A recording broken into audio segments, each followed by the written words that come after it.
GWC A1200 wire mesh welding machine, developed and produced by Xinzhou Technology, which is a welding production line that welds straight bars into wire mesh. The machine is mainly composed of 5 parts, such as longitudinal bar rack, welding host, horizontal bar falling mechanism, mesh pulling mechanism, and electric control system.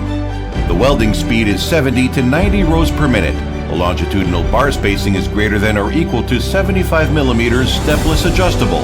The horizontal bar spacing is greater than or equal to 20 millimeters sleeveless adjustable.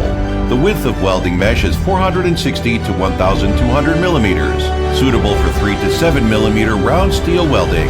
The feeding method is straight bar feeding. The machine adopts human-machine interface plus PLC programming controller control. The whole production line only needs 1 to 2 people to operate.